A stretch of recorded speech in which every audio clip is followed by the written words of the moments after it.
Alright everybody, welcome to the grand final, the Mythic Championship with 42 esports against Hold My Beer. And observant viewers have already realized that something is a little bit different, especially when it comes to the UI. We're going to talk about this in just a moment, but let's introduce our players first. On the side of 42 esports, on the left side, Happy Captain Blue on Junkrat, Thunderbear on Garrosh. We have Dinu on Falstead and Dude on Malfurion. Dale on Rexa, and over to the right side of the map, Hold My Beer with Balsa on Hanzo, Goride on Lunara, Cesabos on Tyrande, Kolatka on Dehaka, and Sartras on ETC. In this first game of the best of 5 grand final. And yeah, coming real quickly to the overlay that we have. You might recognize that as the old HGC overlay. It has a couple of advantages because the talents are pretty much visible all the time. And, well, you have a little bit more space to work with, but the big problem with this UI is unfortunately that you can't really show stacking progress, stacks, quest talents, and all these things. It's a little bit annoying, and it's something that I really don't want to get into usually, but in this case I didn't really have another choice, simply because Blizzard dropped another patch. And since Blizzard is a small indie company, patches kind of ruin old replays, or at least it makes it very difficult to watch them, and you can't use custom UIs like Ali UI, for example. So my apologies that we have to differ a little bit here today when it comes to this, but again, I still want to show you guys the final, and it should definitely be worth it. I mean, Hold My Beer had an absolutely fantastic run so far in the tournament. 42 esports, of course, as well. I mean, they were the ones qualifying through the winner bracket.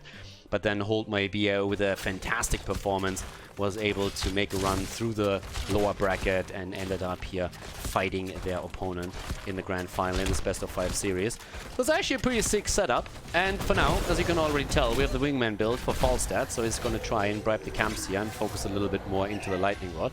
Already sitting down here and trying that with one of the siege giants, but Thunderbear and Garrosh is at least helping out too. And it's an interesting setup again. I mean, how often do you really get to see Lunara in normal games these days when it comes to the competitive angle? We have an ETC and Dehaka frontline here, but obviously with Misha all the way up at the top. Oh, Lunara! Bambi is dead again. No more lulz for her. Now, the cool thing here is that if you have on this map Misha and Rexa, then you pretty much win the top lane per default. I mean, that's a close call down there.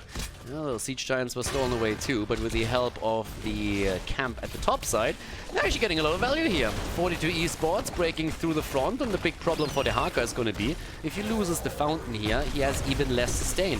And as I just said, it's already a problem big enough if you are going up against Rexa on the top lane on Dragonshire, because he can easily hold the control over the shrine and the lane experience at the same time if nobody else helps out.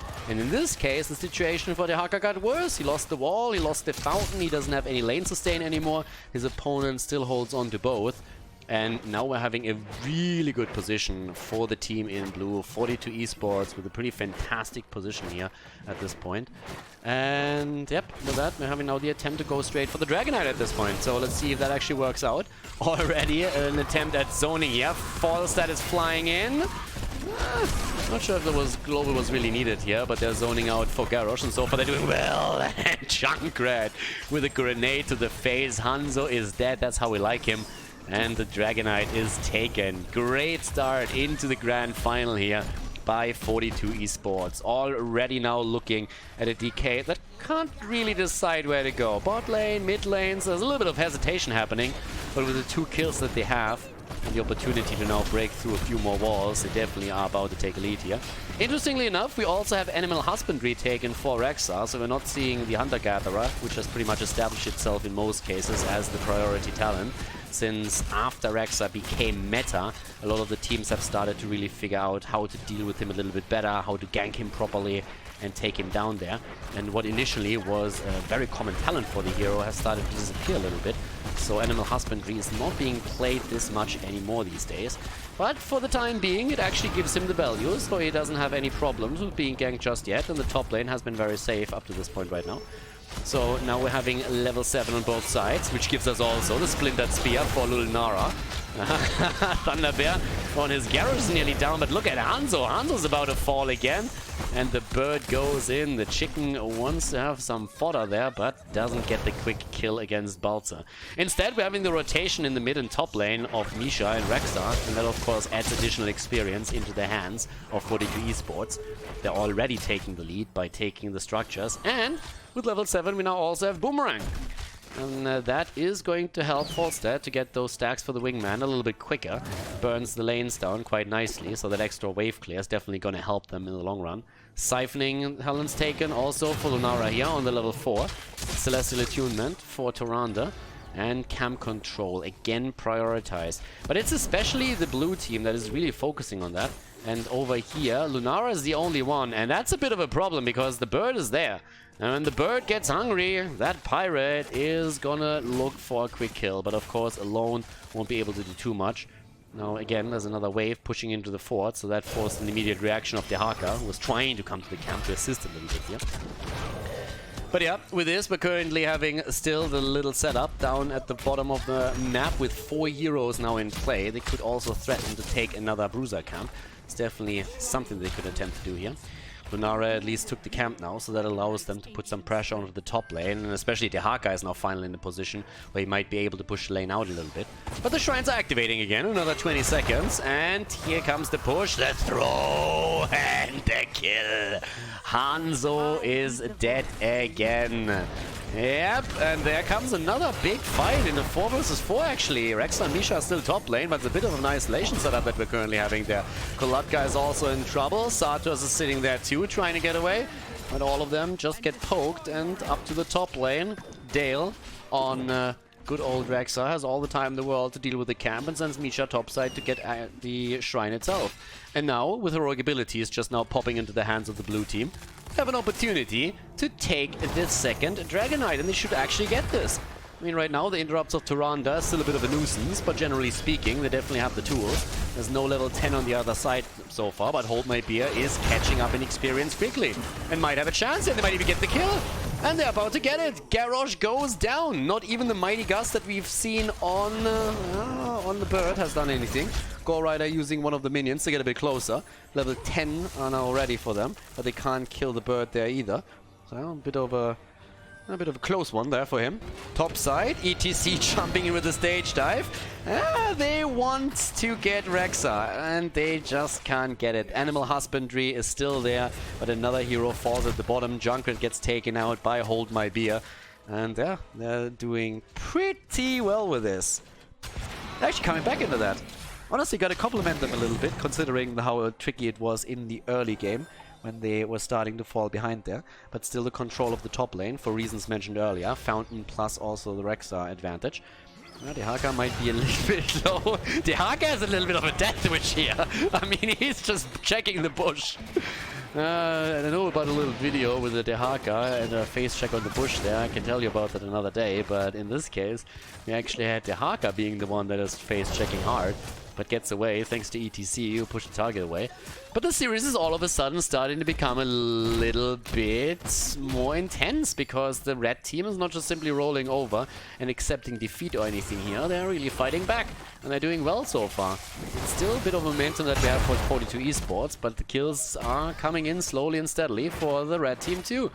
Now Dino is again trying to get some pressure through camps against the top lane, and that fort has already eaten quite a bit of damage, so that definitely has to be respected. And since we're talking about fort pressure, let's also take another look at the bot lane. Yeah, ETC comes in, Dehaka's already there, the double global, so to say. There's the bird, there's the gust, but the kill against Malfurion. Riptire comes in. Hanzo is currently guarding the middle, as we're now seeing the bottom temple or bottom shrine taken by Hold My Beer. And they're doing well here. They're actually doing fairly well with this. That double global setup is maybe a little bit wonky at times that they're trying to execute here, but it honestly starts working out. Now at the top lane, that's a bit of a different story. I don't really think that Hanzo alone is going to be able to save this fort. Very much the opposite. I think this is pretty much a gone if they focus on it. But then again, Dale is also really fond of those extra hit points that he gets through the Animal Husbandry. So he's currently just saying like, yeah, I should probably not stay too long here. The fort on the other hand is nearly falling. I mean, they are able to save it. But once that Misha just gets one single hit in, that is definitely not going to be the case anymore. Fights at the bot lane right now where they're trying to set something up. At the top, there's still a 2 versus 1. Since we're having Misha fighting with them. Okay, actually it's 2 versus 2. And we always have to account for Misha here as well. But with that said, there we have it again. A little poke already happening. They're trying to set everything up here. The bot lane, the pressure is definitely starting to play a toll. And Goa Rider's also running out of resources. That Gust! Whoa! Nice! Good Gust forcing the fight, but now they have to win it. I'm not sure they can. The double global is there, and that's the end of Malfurion. And it looks like we are seeing Garrosh fall too. And Junkrat is dead as well. Successful suicide at this point from 42 Esports. A good idea, actually. Isolating with the Gust 2 of the heroes, but then the double global with the Haka and ETC was there quickly. The arrow connecting from Hanzo, who didn't really join the fight, but that turned around against them, and yeah, it was nicely done. And all of a sudden, they're in a lead, and by quite the margin at that. 6 kills against 3, entire level ahead. Both of the teams with level 13 talents, obviously, now. So things are starting to become quite troublesome. There's a 4 that has been eliminated topside. That's definitely true. But down here, the action also continues, as it seems more likely that Hold My Beer is going to equalize the structural position of the teams on the map, taking down the bot lane Ford, or at least trying to. But the defense is finally there. Happy Capped is currently trying to cap something. We're still seeing a shrine under control of each team here. Half a level away from 16, then again, gives Hold My Beer a very solid advantage in that situation. And here comes again. A little setup where they're trying to get the trap in play, and that's the kill against Misha. Bear abuse. Bambi against a bear. Usually that works out the other way, but in this case, Bambi actually triumphs. So, yeah. Bot lane, Falstad again, trying to get those stacks in play. She doesn't seem to have any right now, but they're still trying to go for the camp here. Could allow them to get the bottom 4, to be honest with you. And again, top side, that's where Rexa is doing his thing. Hasn't died yet so far. That's the one important thing that we still have to highlight. We can take a quick look at the stats here just to confirm that. So yep, only Misha has fallen thus far, but you have a bit of an idea about damage.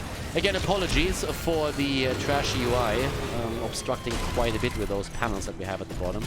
And also, as I said before, not really listing any of the important numbers that we oftentimes want to look at when it comes to stats, for example. But again, we get to see the grand final. Yes, that's something. The damage mainly actually on Hanzo, but Lunara is starting to get close to it too. Down at the bottom of the map, that camp that has been taken previously is obviously now pushing in. And yeah, the 16 talents are there as well. And with those 60 talents, Elongated Tongue is obviously in play right now. ATC is still sitting mid-side and using now his his full focus into the face mill to make sure that they're getting the wave play in here too. I'm talking wave clear, I mean, we have even the AoE damage from Misha on level 13, which is definitely going to help on the offlane and help for the team fights as well. And with 16 versus 16, Hold My Beer decides that they are now finally trying to get an attack going. Thunderbear on the other hand, yep, there comes the taunt, there comes the ult also from Rexas. They're trying to go in for this, but they're not taking the fight just yet. Would be a 5 versus 5. The bird is still sitting at the flank, but the elimination of Junkrat. Yeah, he found himself in the trash can pretty quickly there. I mean, that was just total annihilation. First of all, the damage from Hanzo, and then Nara came in too. Oh, the arrow! And the bird goes down as well. Back into the KFC bucket. Nicely done here. Good arrow, and then Lunara immediately jumping on that chance. And that might actually be the first Dragonite for them. They should get the Dragonite right now. There shouldn't be a way in the world that 42 Esports contests that. So there's the channel. Lunara is already in the middle. And this one is for all the Lulz. But Misha's already there. Rexa doesn't want to go too much onto this. And there's the Dragonite. Can they get the kill against Hanzo at least? Nah, they can't. But here comes the DK now. And they're already 2 levels pretty much ahead. Misha goes down, and that's the first fort that they are able to eliminate. And the Dragonite is heading straight through the middle, trying to home in onto the keep itself. Nicely done so far. But how much value can they actually get from the DK here? They're going up to... They're actually just trying to get a couple of forts here, as it seems. The bot lane is going to be falling eventually anyways. Right now, already the ping on the fountain. Kill the fountain! Take it down! What are you doing? But yeah. That's the punt at least. In an ideal world, you obviously want to always push with the minion wave coming through so that you have the Dragon Knight a little bit longer and that it doesn't soak all the shots from the forts there. That's kind of important. I mean, at this point, there's a big push coming again. The boar's getting unleashed, but that fort is obviously history. Never going to survive that. So the Dragon Knight nets them 2 forts. Can't really force a fight and get any kills just yet. But the question just is, what else can they do with it now? Can they maybe break through the rest of the wall here in the middle? That would already be something. Or just simply use the Dragon's Breath to get those waves cleared a little bit quicker. There's another 6 seconds left, and it seems like they're trying to make the rotation towards the bottom of the map to get another fort. Yeah, arrow connecting with a bird. And there's the isolation, the drag, and, well, down he goes. Once again eliminated. Nicely done. That was actually pretty sweet here. Good kill here from them. And wow, they're even looking for the next one. But this time Garrosh pays attention. The problem is the power slide is there. Indomitable being used. And the pushback. But Thunder Bear still eats a ton of damage there. But Hold My Beer, the team that came from... Oh, they get another kill. The team that comes from the loser bracket is able to really get this game turning around. 11 kills against 3 now. Nearly on level 20. These boys are doing solid work here. And 42 Esports, they came into the grand final through the winner bracket, but right now they're pretty much getting toasted in game number 1. They had a fantastic early game, but right now they're getting their asses kicked. It's like, damn son. Damage output, 54,000 from Hanzo, Lulnara on 50k. And Junkrat, he just simply can't keep up with that. The bird neither. And this looks like the first keep in the game is going to fall right now. Indomitable had to be used again. And they push it a little bit deeper. Can they confirm the kill on the keep? They should be able to take that down. I mean, they have level 20. They have a 2-level lead now too. So by all means, if you don't take it now, you probably will never take it. At this point, maybe even a rotation for a second key. Can they get a kill? Oh, the triple arrow! But they make the attempted play for Garrosh and they can't secure the kill, and then the Gust pushes them out. So at least the defense that we're seeing from 42 Esports saves them the game up to this point. They haven't lost yet, but of course they're losing more and more ground on the map. This is a best of 5 then again, so always keep that in mind. And since the camp is taken to the bot side, this could actually mean that they're going to go for another attempt at pushing the bot lane through and taking the game right here. Or just simply attempting to get a little bit of pressure going. Now again, you have to always question yourself, what do you do with a level 20 advantage? 4 seconds on the shrine, do you just try and get a Dragon Knight right now? Do you try to already push for core? Do you attempt to get another keep with it, force a fight on that advantage? Something on those lines. And with the advantage that they have in experience, they could definitely try and go for another Dragon Knight right now. And this is exactly what they're doing. We have ETC moving topside. Falstad sees that obviously. There could be more though. And are they willing to take a fight? That's the big question right now. Because Hanzo's already sitting mid-side. But yep, there comes the flank. Alright, moving out. Leaping Strike already activated. Indomitable. Here comes the push. And the slide. The arrow misses completely. Tyrande goes down, but so does Malfurion. In comes Falstad. Gusts them away. Thunder Bear actually survives. And the top shrine hasn't been taken yet. And it seems like 42 Esports is alive to fight another day. And they have actually taken level 20 now.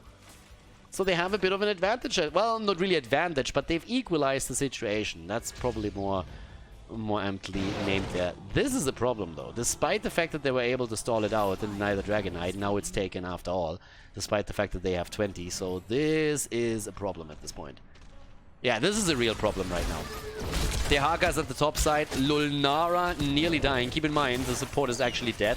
So the longer she stays around, the more trouble she's going to have if someone jumps on her. She has the siphoning poison, but still, those grenades definitely hurt. And yeah, Gorite has to be careful. Tyrande is going to be down for another 10 seconds, so there's nobody to help. The Dragon Knight wants to go in straight for the core. Can they take it, though? I'm not so sure, to be honest with you. I don't really think that the Dragon Knight is going to be able to get the core completely eliminated. If they get the kills, on the other hand, they might, but instead it's the red team who starts losing heroes here. And yeah, the core's losing a couple of hit points, but that's definitely not going to be enough. There's a quick punt, and that's 86%, 84% on the core, but now all of a sudden everybody's on the run. And after Hanzo's fallen, a nice staggered death, we see the wind tunnel against ETC. A better safe than sorry play. Fantastic death mosh, by the way, but there's just no one around. There's nobody here anymore. So you can death mosh that shit all you want, but it's not gonna help you. So 84% on the core. Not really where they want to be at this point, and 2 heroes down, so we have 12 kills against 6. But this is not over yet. Not by a long shot. We still have a lot of chances here for 42 Esports to turn this. It's a bit too greedy. And I gotta admit that back in the days, it feels like the Dragonite would have single-handedly taken down the core here, but not in this scenario. Especially when your support is missing and you don't have the sustain. And obviously it's a bit of an advantageous situation with a defender's advantage for the blue team as they were trying to defend there. But as it stands with this now, they are trying to hold their own structure. So far they have still a magnificent lead on the map. And as we're seeing ETC back in 10 seconds, there's another big chance. There's also an attempted play for the bird at the top. Falls dead with a wind tunnel. Nara dodging around it, and that's a kill. That's a kill right there. And they might be able to get a little bit more too. Look at Malfurion. Yeah, sorry dude, but you're toast. The dude. Yeah, the dude Meister is down. And he's not the only one. 3 down, guys. That should be it for sure. They might even be able to get another kill here. At this point, you just rotate down and you take that game. Great play there. 15 kills against 6, and it looks fantastic for Hold My Beer. They had a great run through the lower bracket. Now they run through the lower lane, attempting to go straight in for the core. They have 2 targets against them. Count Misha, and you have 3. But they're hesitating. Look at that. They're actually falling back. It looks like they're gonna go for the Dragonite instead. No, they're getting another kill. These Hanzo arrows have been mostly on point in this game. The rat is dead. Maybe a little bit too far out there, if we're honest. But yeah, now the core is wide open, trying to make sure that the right target gets attacked by the core here, and that damage should definitely work. Yeah, a little bit of work done against Hanzo himself, but as you can tell, those shields are falling quickly. Falza is going to be back in a second though, and he has Wind Tunnel. Falza has the Wind Tunnel. I'm not quite sure why he barreled forward here. Like, that Wind Tunnel did nothing, dude. That did nothing. But the core is falling, and this is game, ladies and gentlemen, as Hold My Beer takes the first game in the best of 5 series here at the Mythic Championship. GG, and well played.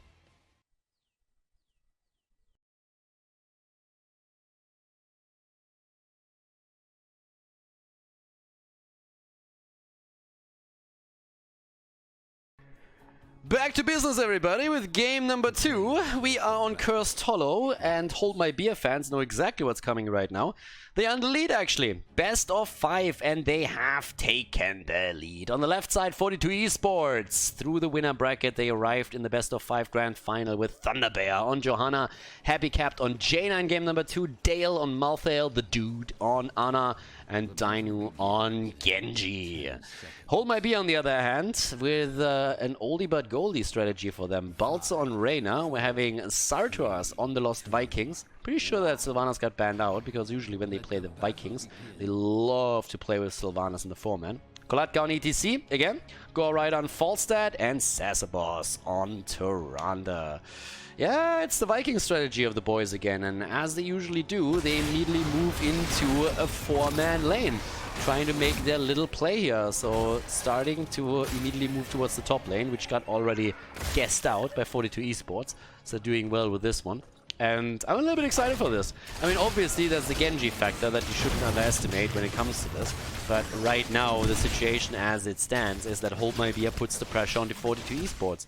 And believe me, if you were in the winner bracket final and you made it into, oh sorry, in the grand final already for the entire time, you watch your opponent play and you know that you had a pretty good run through the winner bracket, and all of a sudden, the opponent that you go up against, that you studied in all of the previous matches, is taking the lead, there's quite a bit of pressure on you too. And then you go up against the Vikings, and the Vikings are oftentimes pretty hit or miss. If you lose against the Vikings, you oftentimes lose hard against them, and if you win, it's oftentimes more a bit of a snowball that we're seeing there.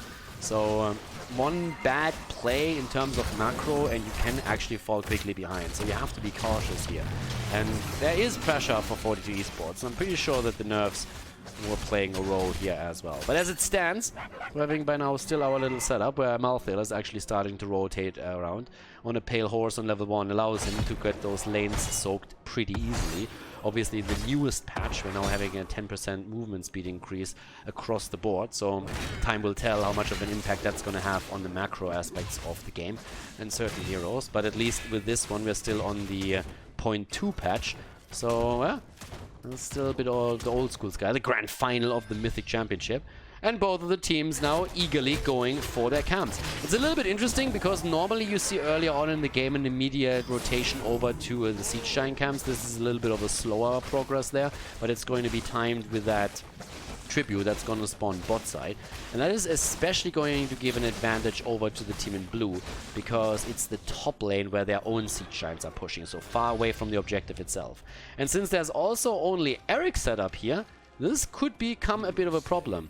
Yeah, Olaf gets taken out there, but with Genji already holding the line, it could honestly become a problem, because Eric alone has a tough time defending this, especially if Genji decides to stay around a little bit longer to get the value here. All that the blue team has to do at the end of the day is interrupting this as much as they can, and they will get topside value.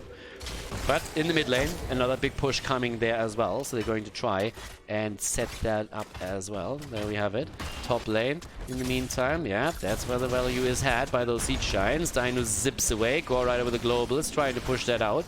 And at the bot lane, the blue team is obviously now eager to make sure that they're getting a bit of an advantage here with that. So far, not really speccing into that too hard. The thing also, level 1, the reinforce actually being taken on Johanna. A little bit late to catch that. No hold your ground, as you traditionally see. No laws of hope instead, but yep, he starts going straight for reinforce. Alright, let's see how that's going to work out in the long run for them. Still the ace in the hole for Reyna, by the way. Has been a talent we talked about a little bit in the past, but on this map, obviously, it makes a whole lot of sense. Speed metal is something that they really love to play for ETC, and they do that again. Hold my beer, that is. But already, the first tribute channeled by the blue team successfully. That's the first lead for them. In experience, still dead even. Vikings usually bring the value a bit later in the game when the map starts to open up, but already allowing the 4-man to be aggressive here. That level 7 abilities are popping into the hands of both teams at roughly the same time. And there's the Boomerang again. More wave clear for Falstad. Puts him in a good spot when he wants to take the side lane action. ETC could again go into the stage tag if we wanted to. And true to their old build, we're having the Vikings now also with the added wave clear for Balog, which can be pretty powerful if you're trying to push lanes out here. He actually finds himself topside, but in a pretty passive position right now. Not really playing too aggressive here. Genji, on the other hand, plays really aggressive, as Genji players do, and, well, that's what happens normally too. So Genji is dead.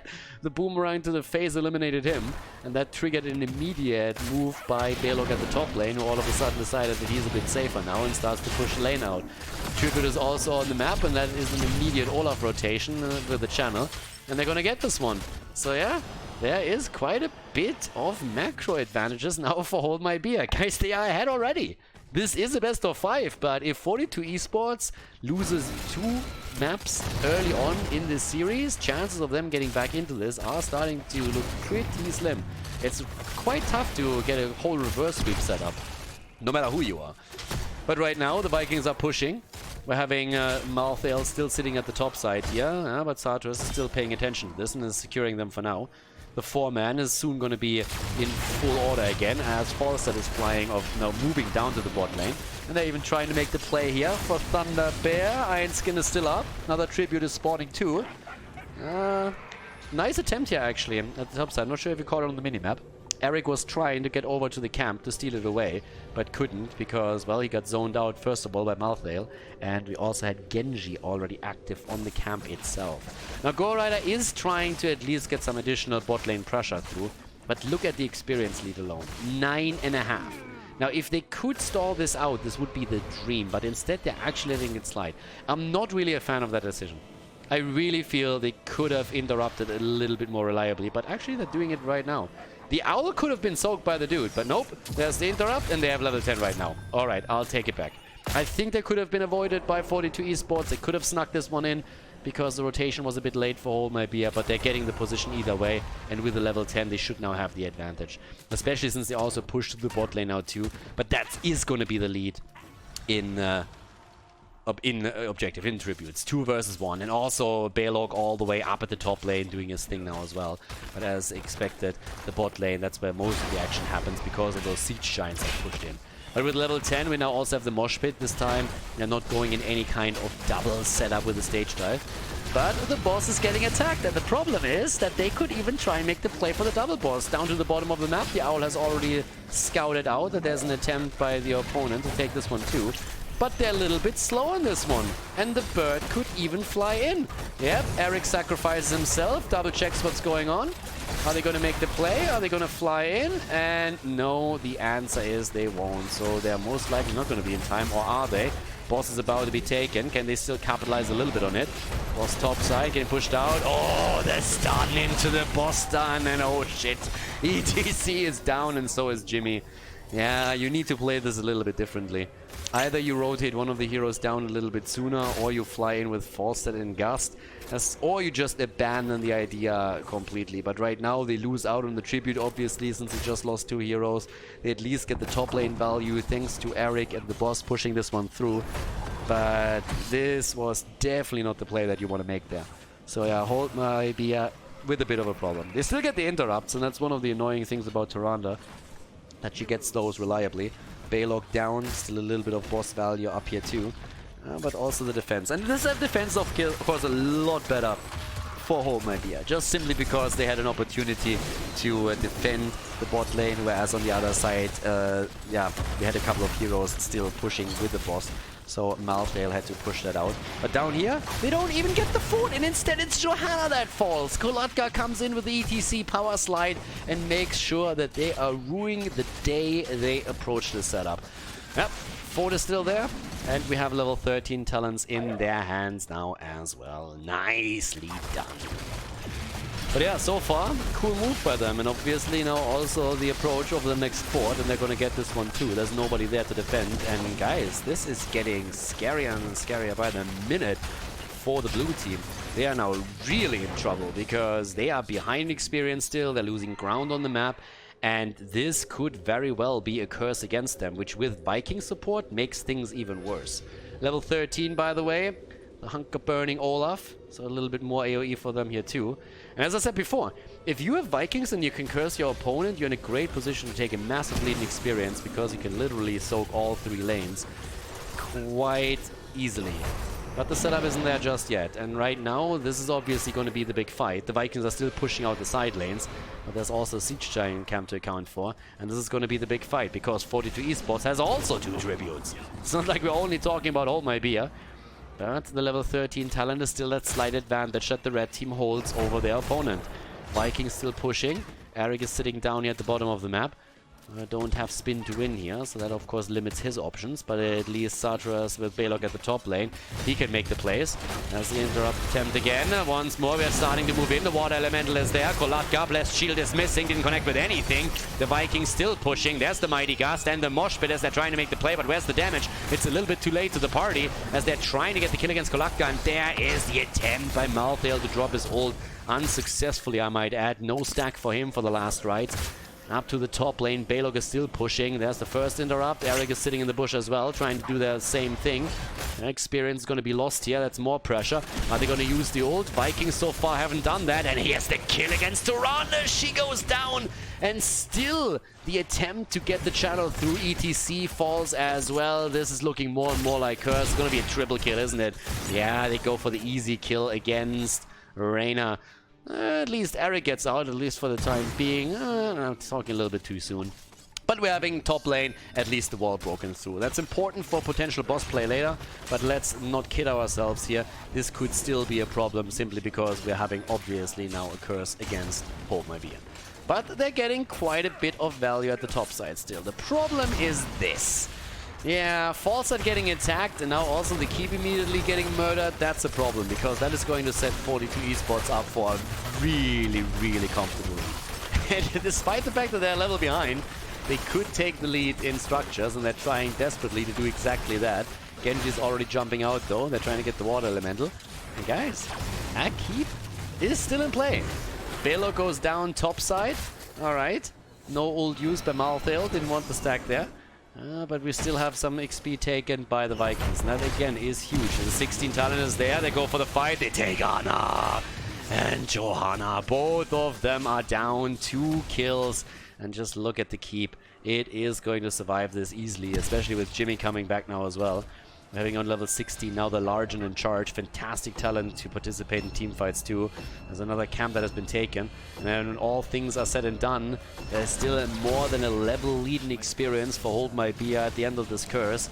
And they are not looking too bad on structures either. Now they've lost structures, don't get me wrong. The fort in the middle has taken damage, the one at the top still does. But generally speaking, they are still ahead when it comes to structures on the map. And they have a massive lead in experience. If that translates into an early level 20, they're fantastic. And keep in mind what I said earlier. This wall down is a problem because of the boss play. And look what we're seeing right here. Exactly that boss play. And both teams are trying to make that play right now. So obviously what's true for Hold My Beer is true for 42 Esports as well.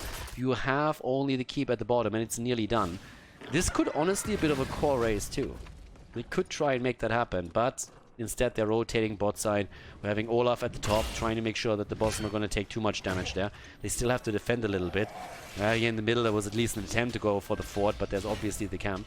Jimmy is riding aimlessly around the map apparently, enjoying the scenery. It's the only thing I can come up with. But this is a bit dangerous. Bot lane is a little bit dangerous because you need to be careful that your opponent doesn't simply try and go for the core here. It is a 12-minute boss, 12-minute, 13-minute boss, but again, if you are now losing the Siege Giants too, and maybe Hero, we're talking about a different game. Eric goes down, Olaf is sitting topside. Yep, that keep is going to fall. The question is how much more is going to fall on the bot lane. And they're already trying to poke, and they don't really have a lot of poke there. Not a lot of reliable one. They need the Vikings for this, honestly. They need the Vikings here. Keep top lane is gonna fall anyways, and I don't think that Olaf can core here, but these guys can definitely core if there's no fight. Mighty Gust is already used a bit early there, but again, they get the damage onto the boss. That's something. Kill attempt against ETC, and the last right does not connect. ETC still falls a second later though. Malthael comes in with a kill and they're racing down the core. On the other side the shields are falling too, but as I said, without the Vikings there's just no hope here. They need to get them in early. They missed to do that and now it's a 1-1. 42 Esports ties their series in this best of 5 at the Mythic Championship.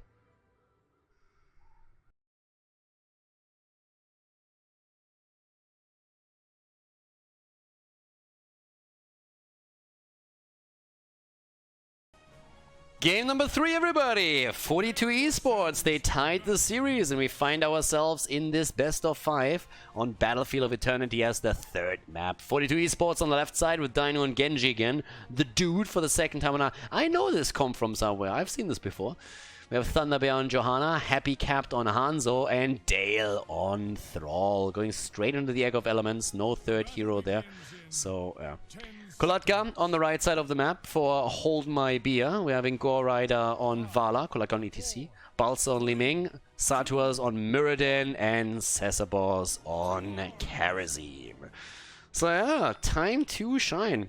It's actually kind of funny, like I've been talking in the past a lot of Echo of Elements when you take it, when you go into Crash Lightning, and one of the things that amuses me probably the most is like always plastic players that then jump into the comment section on YouTube and are starting big arguments. Khaldor, you don't understand. I did this in try mode and Echo of Elements is always better. It always does more damage. And I'm just like, alright, that's a dummy that I'm definitely not going to talk with. It's people that don't even read the talent description, don't even understand why a talent is good. It's honestly amusing. It's just like, alright, I'm definitely going to get in an argument with you. You're worth my time, my friend. Yeah. It's like, it's actually kind of funny. You want to have these people have a direct comparison between like damage outputs alone. In this case, it doesn't even matter because Thrall gets wrecked anyways. Can't do damage when you're dead, baby! But yeah, so Thrall down early on. I'm pretty sure this is going to trigger in comments again too, but yeah, there was like a massive discussion the other day. And I was just laughing all the time. I was just like, yeah, those pro players or former pros, they definitely don't know what they're doing, and yeah, they're obviously wrong, but you figured it all out. That's why you're still trying to climb out of silver. But yeah, since all of that theory crafting is something that we unfortunately don't have to really bother with this one, since we kind of know what we're talking about, let's take a quick look at the talent section here. We have, first of all, the arrow build for Vala. Trying to burn down the Immortal is obviously kind of important here. They're still playing this with a single support, whereas the tendency these days is leaning more towards the double support setups with Vala again. But we're having a pretty beefy front line. I mean, they went ETC plus on top of that also Muradin. So they really have a lot to create space for Vala. But usually what you see is actually ETC with Vala, just so that he can, with the face mill, push targets out. In this case, it's not really the setup that you would expect there, but it's still something that can do a whole lot of work. But personally, I would have expected Muradin at the bot lane for this setup. One of the reasons why his top side... Oh, nice! Nice flank there. Good kill. Nicely done. I mean, if the power slide hits him early, then maybe the towers can get the damage in so he gets dropped, but in this case, it doesn't quite work that way. But yeah, so in this case, we're currently having also the stacks now coming in for Vala. Again, the apologies that we're using the crappy UI here and not the normal one that I have, where we can see the stacks, the quest talents and everything. But since this is on the... not on the newest patch, which dropped a day ago, we had to jump into the normal UI here since we are casting this from a replay. But it is the grand final, and I really wanted to provide the grand final too. The tournament was so far pretty epic. Should have called it the Epic Championship, not the Mythic Championship. I mean, it was sometimes a little bit mythic when we looked at the talents that were taken, but outside of that, I think Epic classifies it a little bit better. But either way, we need to have that grand final because the tournament was pretty cool. So the worthy conclusion here. And so far, it has actually held up to what the lower bracket and the winner bracket have promised. We have a tie in the series. We have pretty intense games. And there they go again, trying to make the play now for that Immortal. And thanks to Vala's talents, thanks to also the Liming poke, they're doing fairly well so far. Yeah, Thrall is still trying to defend the top lane here. But what else can they actually push through there? I mean, again, halftime show is won at this point, so you can definitely make the play. And they're also eliminating the Shaman camp at the bot lane quite easily. Serrated Arrow still there on level 4 for Hanzo, which means that obviously he has quite a bit of wave clear to his name, or Immortal clear on his name too. But it's just nothing compared to what the 5-man can push off from Hold My Beer. And Hold My Beer, again, they really impressed me lately. They've been playing in the Heroes Hype tournaments, they have been putting in a lot of work in Division 1, in Heroes Launch. In this tournament, they've been playing extremely well. They're not on the same level as most of the Division S teams here, but you can definitely tell that the guys are improving and are eager to improve and putting a lot of work in there to do exactly that. But they're going up against a tough opponent too. 42 Esports is by no means a pushover. These guys have been in Division 1 for a long time as well. And so far, they have fought their way successfully back into the best of 5 after losing map number 1. Now, Muradin is still top lane. Again, the tank setup is surprising to me, because while we're now having ETC at least with Vala, Muradin is not really a dwarf where you say like, oh my god, that wave clear on that boy, whew. If you see a wave pushing in somewhere, your first thought is, oh god, I wish Muradin was on that lane right now to deal with it. So, yeah, normally ETC is a bit of a better choice in that setup. But then again, they also have their own variation on the ETC build, as you can see there, with a block on level 1, with a speed metal, which they absolutely love to play on the hero. And on the level 7, we don't really have that echo pedal, so instead they're just trying to get the extra damage out. Still with the setup down here at the bottom. That could be a kill, but Thunder Bear might be able to get away there. Genji and Karazim are still zipping around there, trying to figure out who's the better airbender. And so far, I think Karazim is going to win that battle. Who's the better earthbender? But then again, Toph is the best of the entire series, like hands down. Nobody comes even close to that. Original series, of course, because we all know that Korra is trash. But yeah, Sledgehammer on level 4, also pretty fantastic here for Muradin. If he gets the stacks together, we're going to keep the quest progression at least partly under surveillance here. Whenever one gets completed, we're going to have a closer look at it. But with this right now, we're having a massive pressure play at the bot lane. And this should actually net them the first fort if they poke a little bit harder. Quest is also completed for Thrall. It's pretty epic for him. So he gets the cooldown reduction and the better mana management that he has now too. And bam, there we go. First one down. Again, Hold My Beer with a strong setup here early on. The Dwarf up at the top against the Orc, so Alliance against Horde already set up here. And also now with the level 7 talents, the repeating arrow for Vala, even more damage than before. Thrall with a pretty late Echo of Elements here. 6 minutes and 20 seconds. Normally you have that roughly 2 minutes earlier completed. A bit of trouble with this. Good build on Li Ming. Still the Calamity here on level 7, so that's strong for her. Dominance too, so can play hero whack-a-mole during those big fights. But we're actually seeing 42 Esports getting a little bit more aggressive around this one. The problem is that Thrall actually got stunned out, but ETC is a bit too late. But damn, Dale nearly dying here. Ana getting the heals through though, and also the Frostwolf resilience kicking in. Genji is already jumping out there. With the camp at the top lane, pushing into the fort, it looks like we're seeing Hold My Beer with even more value. And the camp on the left side wasn't even taken. It's a great macro play here compared to what we're seeing from 40 Esports that comes from Hold My Beer now. But they're starting to fall a little bit low on the heroes. They need to be careful with that. But as mentioned, this at the top lane, that's the reckoning right there. They're going to lose that fountain for sure, and they're probably going to lose more than that. With level 10 being this close, there is a serious threat now to 40 Esports, and they're trying to push it hard to make sure that they're getting the Immortal before 10 is even there. But once it is, that could be a problem, and a big one at that. So yeah, halftime show is already won. Should be able to tap the fountain for now on. And what else do we get now? Starting to jump through, up to the top. Defense is already there. 10 is close. 10 is really close. Gonna get to the top lane to get a little bit of experience and complete it. Oh, Cesar's jumping out, and Thrall is dead. And there's the level 10. Thrall is dead, 10 is there, Vala even completing her quest. Fantastic setup for her. And Hanzo is currently getting shreked here. Yeah, Stormbolt hits too, but they can't complete the kill.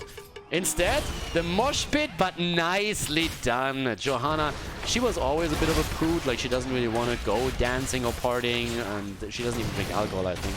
Not even a beer at the end of a successful battle or anything. So yeah, in this case, she just popped the Iron Skin and said like, dude, I don't like those tunes, I'm not dancing with that shit, and just simply moved out there. But with that, also the quest completed for Muradin. They're actually pretty quickly at this. Again, he has Sledgehammer, so that helps him obviously with the quest completion as well. But getting good damage out too, as both teams have now level 10. But as you can tell, again, we're having the Immortal in the hands of Hold My Beer. They're getting it right there. So with this, 21,000 damage for Hanzo, 27,000 for Vala. Hanzo, by the way, and Genji both dead. Only a dead Shimada is a good Shimada, as we all know. That's how we like our Genjis and our Hanzos. Dead and out of the game. Yeah, and the same is also true for the fort right now. Hold My Beer is pushing this. I mean, damn son. We're currently 9 minutes in and they're already knocking at the door of the keep itself. I'm not quite sure if they are able to take that down, but they are definitely starting to put the pain. Dale wants the Earthquake flank right now. Might be able to get it. Strafe is there. Needs to be used a little bit late though for Gorrider. Gorrider uses it way too early. Gets immediately interrupted. And there's the Axe Strike. Li Ming is down. That keep is falling though. Gorrider is still alive. Gets a little bit of damage out, but this should fall soon. The palm being used and still nicely done. But the keep is toast. And here comes the nano-boosted Genji as he jumps out. Muradin is momentarily falling as well. Yes, that's 3 down. But you know what? Alco fucking worth it. You get the keep. That's absolutely okay. What does your opponent get from that? Death timers are 20-25 seconds. I'm not going to get anything from this one. So, yeah. Situation on the map is still fantastic for Hold My Beer. Could they have played it better? Oh, of course they could have played it a little bit better. But still, that was a nice setup here. Or, well, it was nice value, let's put it like that. It was nice value on the top lane push, regardless of the deaths that they suffered. But also coming back real quickly to Vala, if you go into something like Strafe, which is definitely fine, if you feel you have enough protection, you don't need the stun, you can get a lot of damage out through Strafe if you don't get interrupted. But you can't use it that early. Normally you have to hold Strafe back a little bit more. You have to at least account for some of those stuns to be thrown out. Hanzo's arrow, the blessed shield. And obviously when you're going up against Ana, you have to be really careful that those darts don't hit you either. So definitely a little bit too trigger happy on the R button there for Vala. But generally speaking, still doing a good job there. And the level 13 talent is ready for them as well. And with that, they have even more wave clear. We're also having, in addition to that, now the siphoning arrow for Vala herself. So they have the advantage for sure. And they're actually starting to invade the camp. I mean, fair enough. They have the talent advantage, so why not? You can force the fight whenever you want to. That's exactly what they're currently trying to do. Immortal is spawning another 20. If they get a kill now, that would be great. The problem is they might lose Li Ming. The palm again doing nothing, but that's a setup. Li Ming down as the extra hit. Valla dead as well. And they can't get a kill. They lose 3. And Genji just zips through them right there. 3 down, 4 down.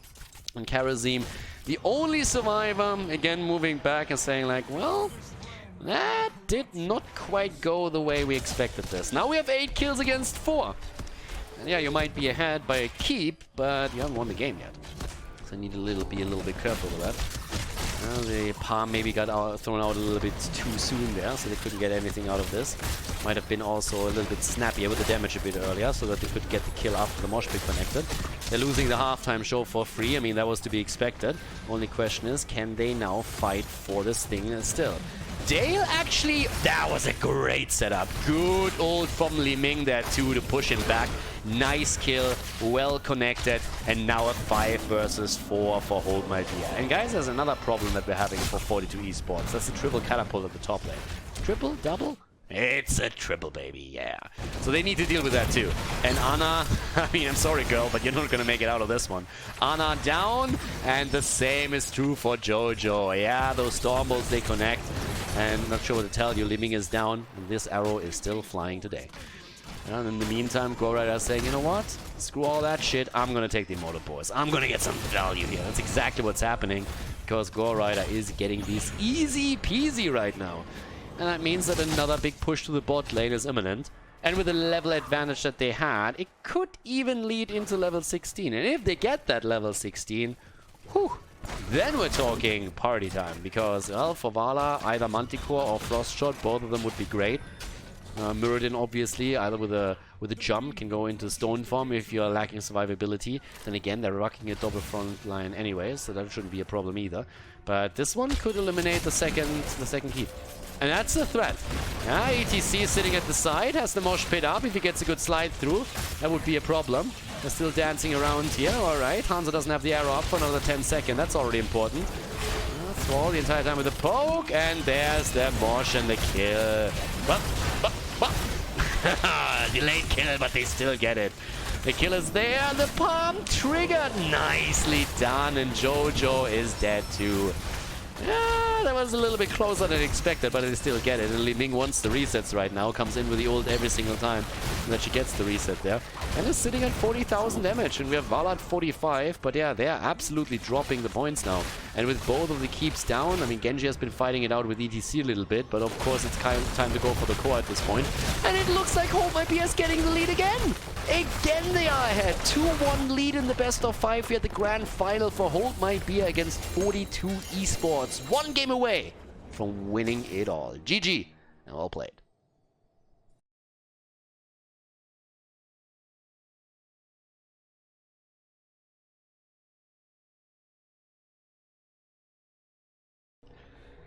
Game number 4, ladies! We are on Volskaya Foundry, and we have 42 Esports again behind. They came through the winner bracket, and now they're getting a little bit wrecked here, going up against Hold My Beer. And it's map number 4 as Happy Capped starts on the left side with Sylvanas wearing Thunder Bear on ETC, Dainu on Phoenix, Dale on Thrall, and the Dude on Anduin with a Renew, which we see a little bit more often these days on level 1. On the right side of the map, Hold My Beer with a Nuburak, played by Satua, Skolatka on Imperius. We're having Caesar Boss on Deckard Cain, Balsa on Li Ming, and Gore Rider on Lunara. Alrighty, so we actually have Deckard Cain again in play. Yeah, I got buffed a little bit, and I mean a while ago, obviously. I think, was it actually this patch? Was it the last one? Honestly, I don't remember. I think it was the one before.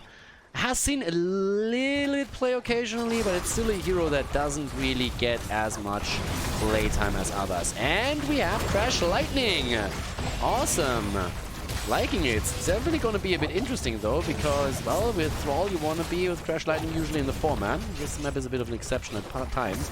But let's see how the stacks are going to work out for him. This is one of those games where I honestly just get a full-on rage mode internally against Blizzard and their shitty UIs that they produce, because now it's going to be super tough to keep stacks on the Unfurling Shadow stacks and the Crash Lightning stacks.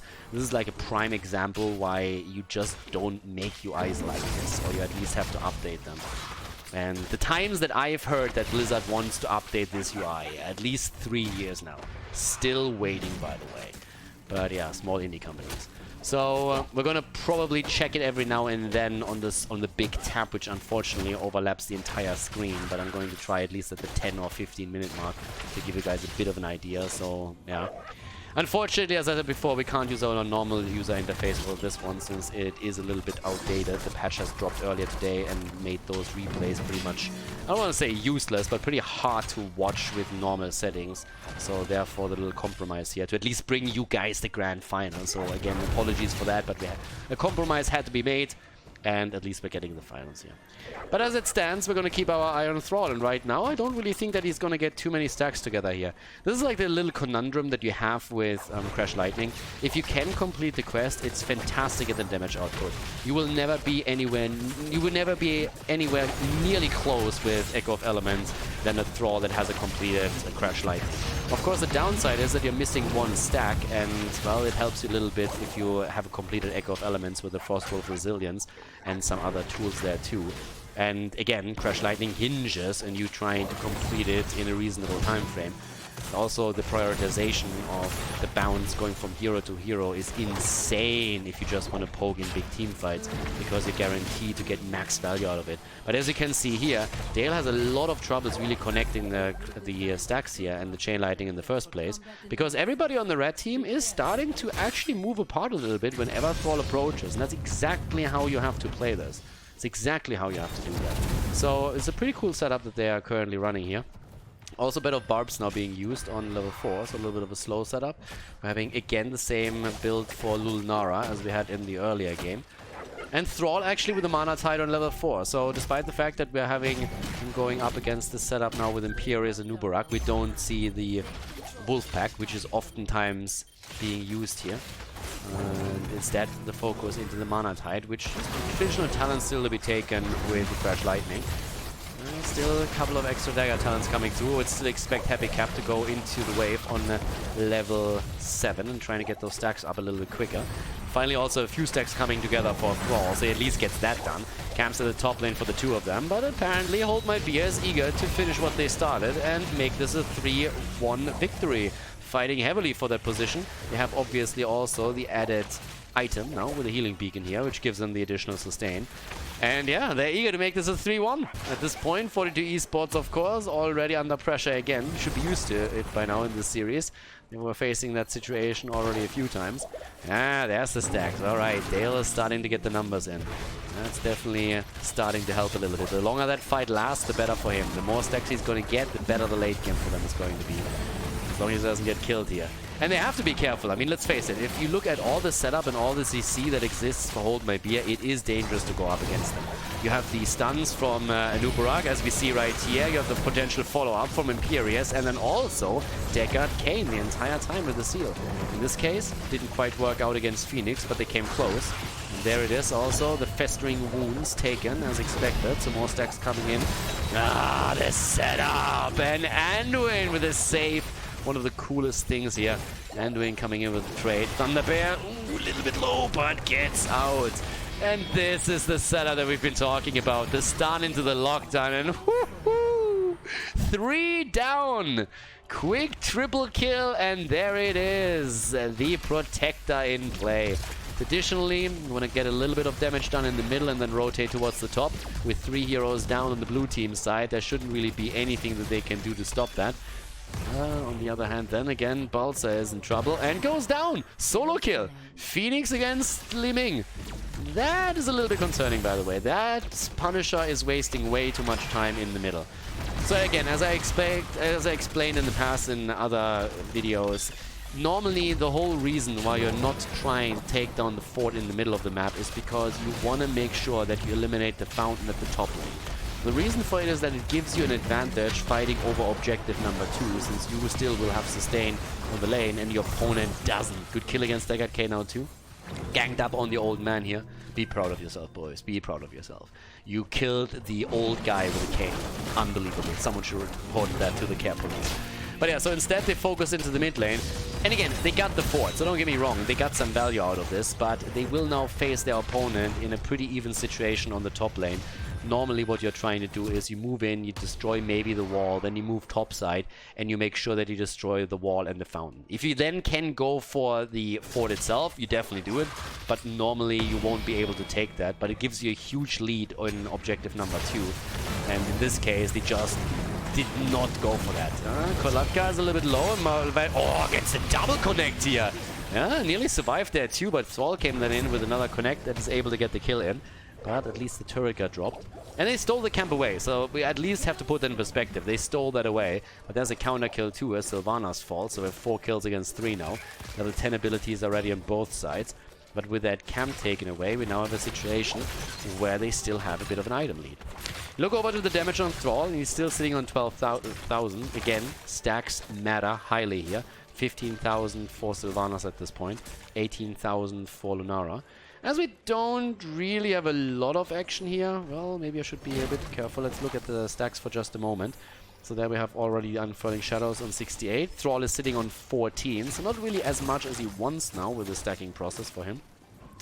But yeah, at the bot lane, another attempted kill against Phoenix, and that one not working out for them. But the more we're seeing Sylvanas and Thrall stack, the harder this game is going to become for the red team. That's definitely true. Despite the fact that we have, of course, a lot of kill combos thanks to all those stuns and crowd control spells that they can rock here, that is something that they have to be worried about.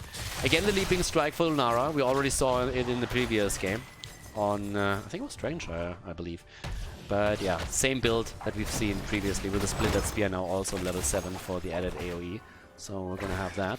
With this now, we're currently having a bit of a setup where we're going to see that 5 versus 4 if the fight is being forced by 42 Esports, because, well, Imperius is still lollygagging around at the bottom of the map, finally starting to move up to the top. But yeah, they are trying to look for that fight. And Dale, obviously, I mean, again, he wants the stacks together. If you complete the talent, then you're in a fantastic position, and especially those fights over the objective. This is the main source of his stacks because it's pretty great. Yeah, the little Nado is coming through and doesn't really connect a whole lot there. He was trying to get EDC a bit out of position, but that didn't work out, and now, of course, still back on the cooldown. It's not a big cooldown. It's nothing really that you are going to miss too much. 20 seconds is going to be back to business, so they will have it ready for this. But there's the rotation attempt for Anubara. Can he slide out? Yeah, gets away for now. There's the silence, though, and the connect, but the shield is there, and they both survive. Great setup against ETC, though, and the lunge. Anduin! First he comes in with a big save through the trade, and then the ult. Unbelievable. Honestly, that was a pretty impressive setup, but they still get the kill against ETC. Liming goes down too, but they still get Anduin as well. Finally punishing him for all those saves, but boy, did he make the plays there. So 3 down, a 3-for-1 trade. Very, very solid for them. But yeah, Anuburak throughout this entire exchange was probably just sitting there as like, shit, why didn't I just cocoon him in the first place? If they would have cocooned him right away, they could have probably walked away with an easy double kill without even losing a hero there. But the 3-for-1 trade is absolutely worth it. They get the shot at the control point, they push through the top lane. But really, really nice plays there. I mean, that ult alone was just fantastic at a great moment in time too. But now it's about the items that we're talking again. The fountain is still down, so that gives the advantage to hold my beer since they have the top lane sustained. 7 kills against 4. We're also having another healing beacon now taken by Deckard Cain. Liming was in a bit of trouble there at the bottom of the map as the second turret gets taken now by 42 Esports. But with 50% and, well, just barely a fort being saved, the top lane situation hasn't really changed a whole lot. It's massively in favor of Hold My Beer. There's the attack from the side. They're trying to go for the setup, for the bit of a flank. In comes the Nubarak. They're trying to make the plays here. Holds out, slows her in. And they are going a little bit too deep for just a second. I didn't get a lot of this. Let's have a quick look at the stacks for Thrall at least. 18! Still 12 away. 76 stacks for Sylvana, so they still have a long way to go until they get the full setup there. And here comes the attack towards the top lane. And Cocoon is out quickly this time, but they're trying to make the play for ETC, and they get him. ETC is down. There's Phoenix with a kill against Li Ming, and they get more. Nubarak is dead. Bambi is about to die. Sylvanas is already dead.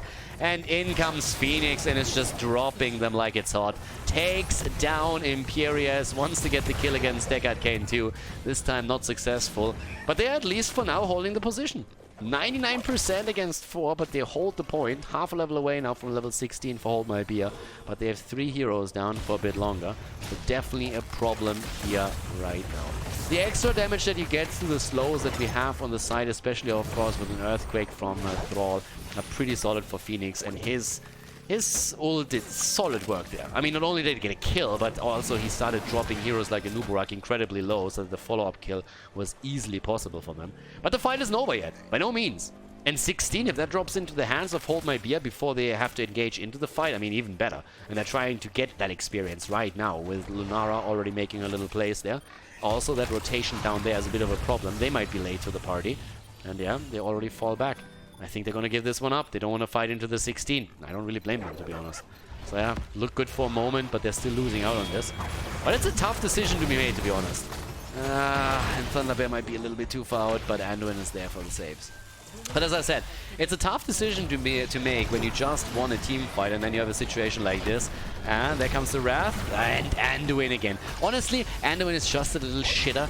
It's like, he's one of those heroes, every single time you think you have an actual kill right in front of you, Anduin comes in and snacks it away.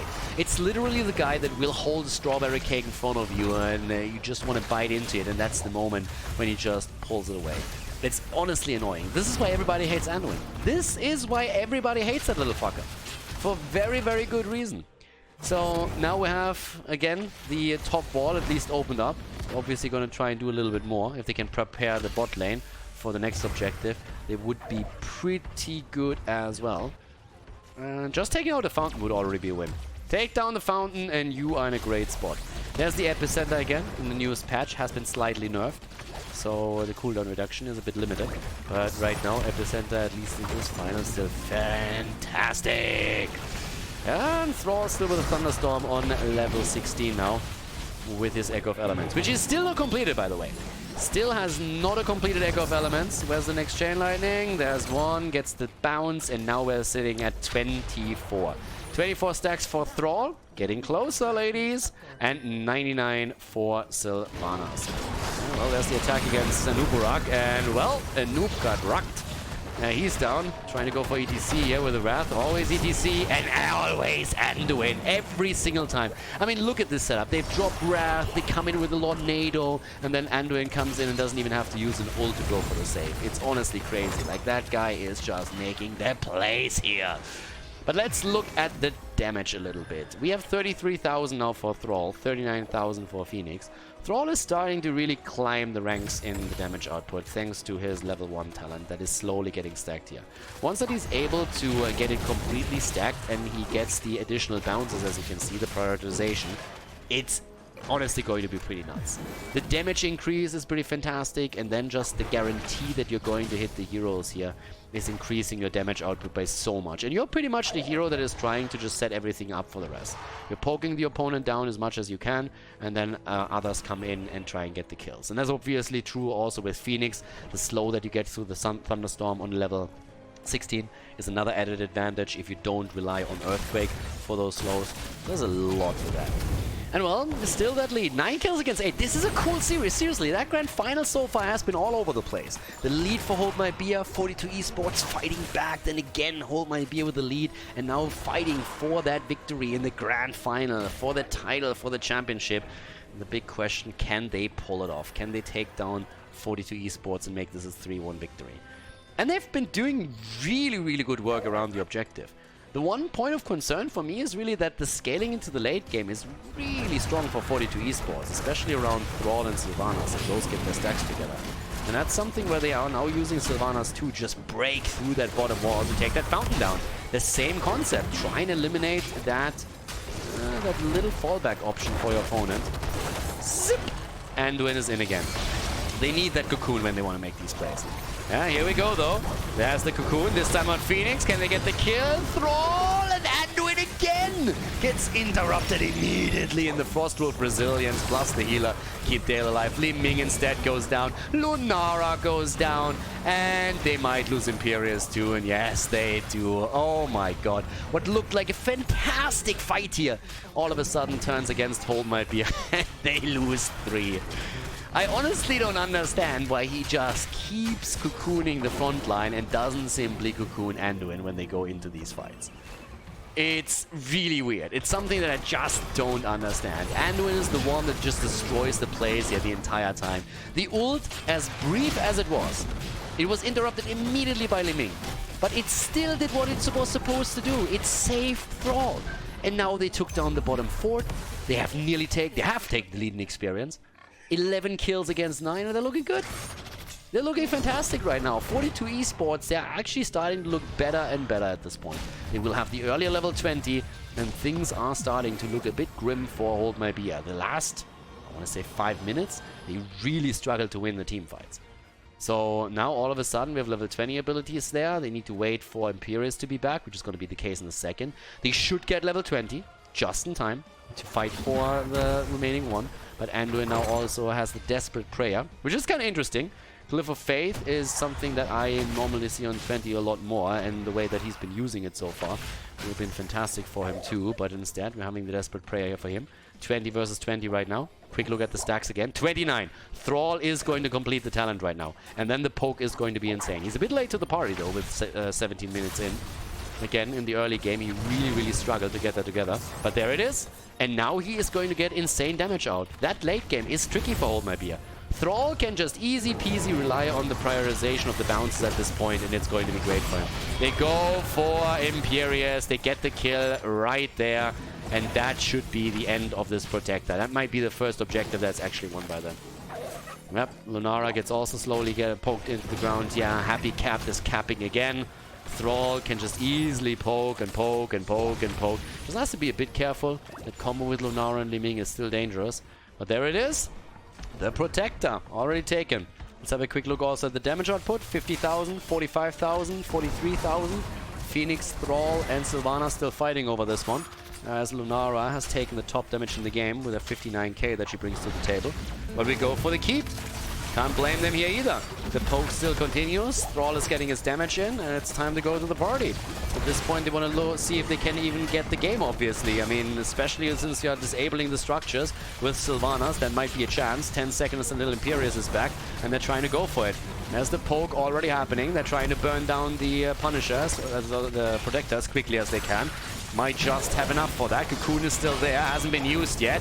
Cocoon still not in play. They're going for Anduin. The interrupt is there. And rushing away barely. Cocoon on Sylvanas this time. Mosh Pit gets interrupted too. They're pushing them out. Shields loose on the core. But so far only a few hit points got dropped. And that Protector is not going to be able to end the game. But they get the kill. They get the kill against Imperius. And maybe now they still have a chance to burn it down. 70% right now. And they're looking for it. They're trying to play around it. In comes Lunara with a hoppity hop and trying to get some damage. And they're making the play for Phoenix. And he should fall there. At least the 20 triggered, and that's the case. Young Conquered Spirit keeps him in play, and Lunara and Li Ming are all down, and this is game. This is game right here, and we have game 5, ladies and gentlemen, coming up. The grand final goes into the final map of the series. GG and well played, as we are jumping into the final map of this best of 5 grand final.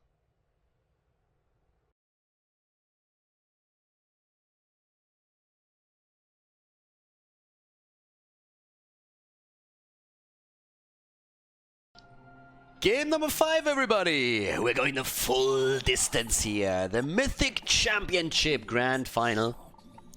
Thunderbear, Thunderbear on ETC for 42 esports. They tied the series again, and now we have them with Kel'Thuzad. Dino on Kel'Thuzad, Dale on Rexa, the dude on Tyrande again, and Happy Capped on Hanzo. That's a pretty nasty setup there. There's a lot of potential for action. Balz on Reyna on the other side. We're seeing Sartoras on Johanna, Goride on Ophia, Kolatka on Thrall. Oh no, not again that shit. Rolling Thunder, dude, why? And Anna on Caesarboss. Again, this is something that he already has taken in the past a couple of times, the Rolling Thunder, and obviously the series was, ever since I talked about this, he didn't really have a chance to listen to any of that. But Rolling Thunder, when I saw it the first time, I was really like, okay, this is a misclick. And then later on, we saw more games from them, and it turned out that it's actually an intentional choice. I'm not quite sure how much you have to drink to think that Daz is a good talent, but maybe we can start a little bit of an experiment there. Coffin Girl, by the way, is dead now as well, so we have a kill for a kill here. But yeah, we actually have the Rolling Thunder here once again, so yeah, let's see. Either way, with now the setup that we're having here, hold your ground on level 1 for JoJo, so the wave clear is definitely there for them. And with that, we're actually having a couple of block talents here, okay, for ETC. We're still having also the ace in the hole for Jimmy, and he's already moving out there as well. So yeah, there we go. And the setup down to the bottom. I mean, while we're currently looking at early stuff, I still feel I have to talk about this again, because actually I mentioned I would say I actually talked intensively already about Rolling Thunder a little bit in one of the previous games, but there is actually a couple of comments that popped up where it's like, oh, but you have an easier time on the lane. Honestly, if you're so bad that you don't have a good enough time with Thrall on the lane with a proper talent on level 1, then you shouldn't pick the hero in the first place, just to say that.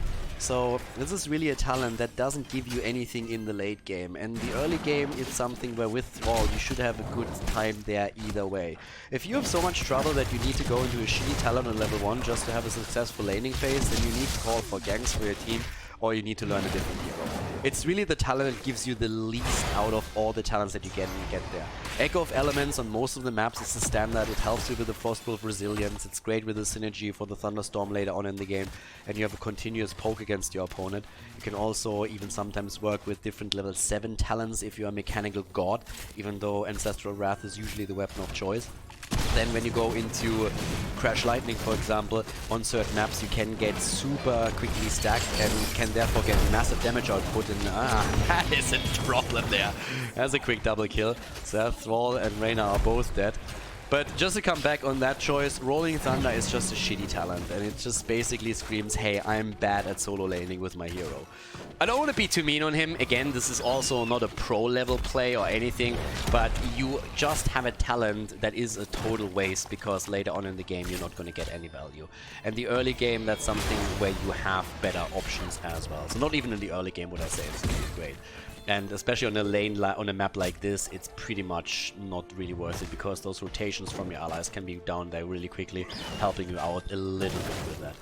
But either way, again, if you're playing in Plastic League, then maybe it's a talent that you can get away with. But if anybody watches this that has any experience with HC in the past, with any other competitive level on or any other competitive player on a higher level, then they pretty much know that small talent choices can literally decide if you win or lose a game. So talents matter, and that's something that can be ignored if you're playing in Wood League, but outside of that it becomes important and it adds up over time.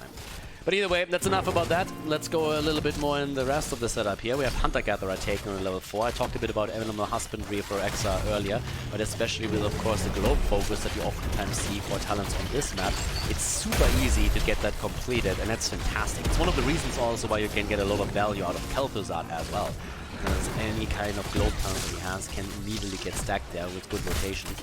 And especially when Misha and Rexa have that extra 25 armor that you get through a completion of the Hunter-Gatherer, you're just more tanky, more powerful there at the front line too. So it's actually a really cool setup. They have a lot of interrupts as well. It's honestly something that really scares me for Hold My Beer, because not only do I feel that their setup is a little bit suboptimal, but then again you look at the opponent, you realize how much, first of all, interrupts they have against the channels, through Hanzo, through the arrows, the owls, Kuranda, stuns, Misha, and then also Kel'Thuzad. And the control over the two turn-in spots should pretty handily fall into the hands of 42 Esports, unless, of course, there's kills coming in. And there's definitely potential for kills from Hold My Beer. If they have a good setup with Anna or Fia here, maybe with Jojo later as well, they can do a lot there. But for that, they need to somehow set this up first, and those setups are going to be really, or can be really tricky later on. Even a little bit more AoE now for ETC as he went straight into the Echo Pedal on his level 7 talent. Now having again the stuns coming through. Oh, sorry, the heals coming through from Ana, making sure that Balsa is not falling there anytime soon. Yeah, there's the stun, there's the turn-in, there's the first Web Weaver wave. Nicely done. Dale with a really cool Misha stun here, making sure that Thrall could not get the chain lightning out to get the interrupt damage in against Khaldor. So that's a pretty powerful push that's coming from them right now. That's a really tricky one. As long as they don't lose the hero right now, they're in a fantastic spot at this point.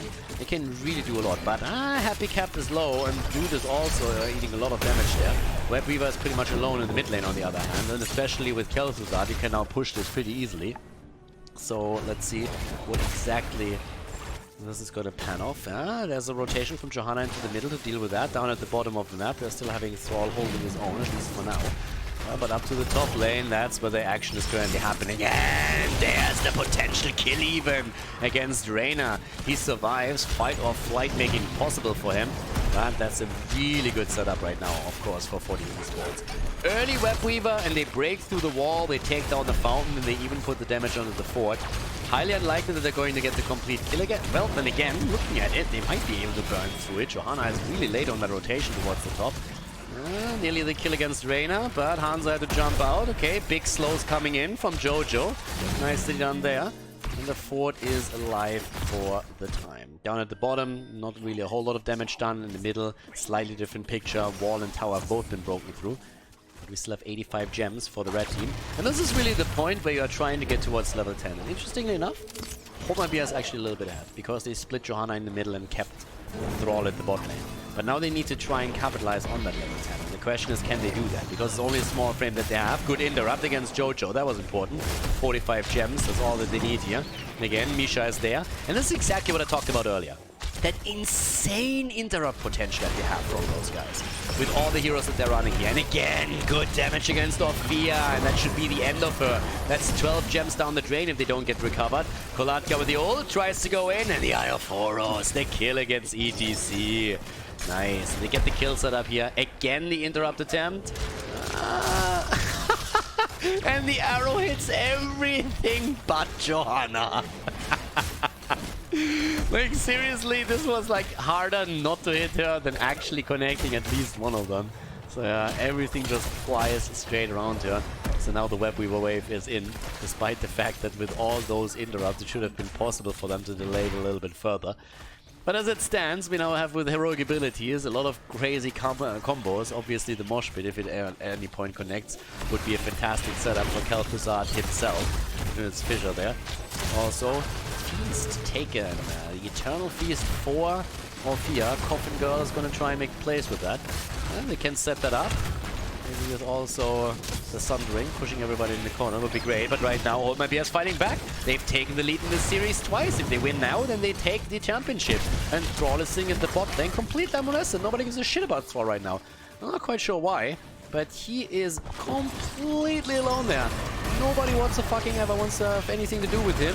Here comes the Sundering, unfortunately in the wrong direction, but they might still get the kill against ETC. Power Slide is there, arrow completely misses, but so did the Feast on Fear.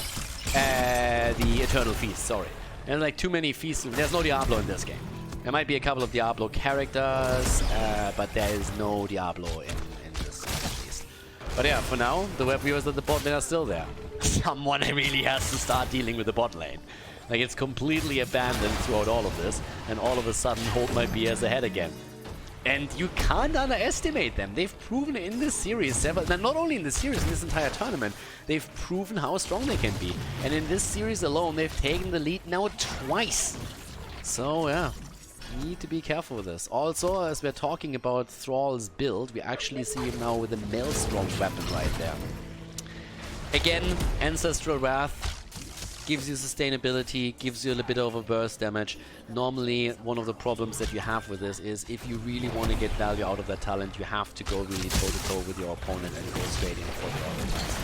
And you normally don't really want to do this. And I honestly don't believe that Kolatka is going to get a lot of value out of this as it stands. So we'll see how that works out for him. But again, Thundering is thrown out there. Eye of Horus and the kill. Yeah, the heals of Tyrande here are not really working out for them. Have a quick look at the stacks here at least. 23 already on his level 7. Besides that, at least having 13 stacks for Misha and for Rexa. So once that they have the extra armor, it's going to be a bit of a beefier setup at the front, which is definitely going to help them. But Hold My Beer is taking the lead here now. They have level 13 talents in their hands. That's obviously a big advantage. They are already going for the camp or for the fort in the middle. The camp is pushing this out. That's going to help with the defense for sure. And Jimmy is in the meantime pushing the top. This is one of the things where Hold My Beer has continuously had a small advantage over their opponent, that they are just better splitting onto the lanes and soaking the lane experience. They've done this through this entire tournament and through this entire Grand Final series pretty reliably, always trying to make sure that they're not losing out on too much XP, splitting quite nicely, and it brings them a lead again. No shield thrown out just yet. There's the ult ready now for Johanna. They're going to try and push behind the fort here and go for that. Mid lane gets completely isolated. They go for Coffin Girl, who misses his ult. And, yep, she goes down. Coffin Girl is dead. Nice arrow connects. But the problem is the bot and the mid lane are still pushing. And both have lost their fort. And it's now time for the keep to be attacked too. Sadras with another nice iron skin here, just in time. But not quite sure if he can survive there. Misha with another stun potentially. Good penetrating round. And, of course, the heals from Anna herself. Still, 5 kills against 3, so a kill advantage for 42 Esports. But Hold My Beer rotates easily towards the top, as 42 Esports has to deal with the aggression of the objective in the middle and the bot lane. And that's another fort. Yeah, you might win the fights, you might get the kills, but if you can't really make the rotations onto the lanes, then you're going to fall behind eventually. And look at the bottom fort, the bottom keep. It's down to 50% already. There's 75 gems in the hands of 42 Esports. They have so far only turned in a single objective. Now they could go for the second. They definitely have enough here. And the question still remains, can they maybe even get a kill and push together with it? That would be all that they need to do at this point. So right now, here comes the turn in. Nobody getting close enough. Johanna tries, and it's too late. Blue Web Weavers are going to come down here. The camp has been taken too, and now the big question, of course, how much value can 42 Esports get out of this? They're slightly behind. Nah, that comes at a perfect moment in time. Extra armor for Misha and Rexa now. Fantastic. Great timing for the quest completion here. It's going to help with the push for sure. Makes them a little bit beefy at the front. Currently sitting at the bot lane, rotating into the middle now though. And that's where they are starting to push through. And to look for the fight again. Thunderbear is getting punished at the front, by the way. That's the quest completed for Khaldor, by the way. He is now going to enjoy that 75% extra spell damage, so it's party time. Yeah, Sundering again. ETC. This time he survives. Even Anna won't be able to get the kill here. No. Tyrande is already sitting on the job, but now that Khaldor has completed his baseline, this is the party time right now. This is really when you can get value. And if ETC at any point gets that mosh pit through against 2-3 heroes, that is now enabling Khaldor to just absolutely murder them. And they're already looking for that. A lot of the ults have been thrown out by Hold My Beer.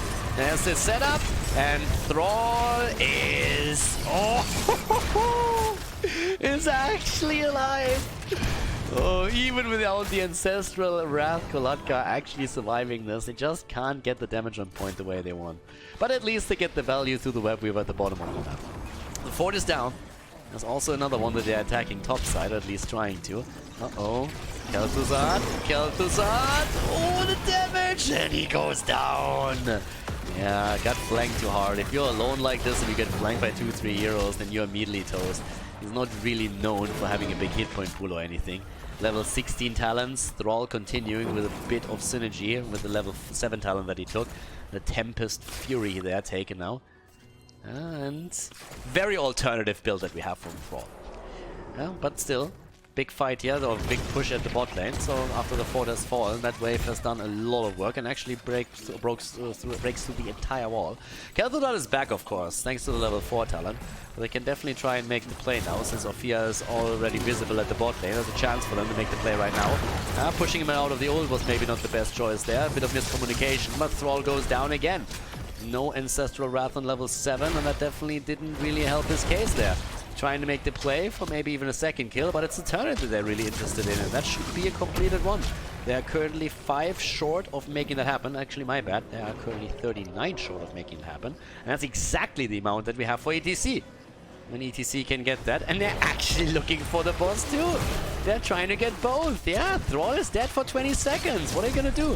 fight into this, into the mosh pit, into the Hanzo arrow? I mean, good luck with that.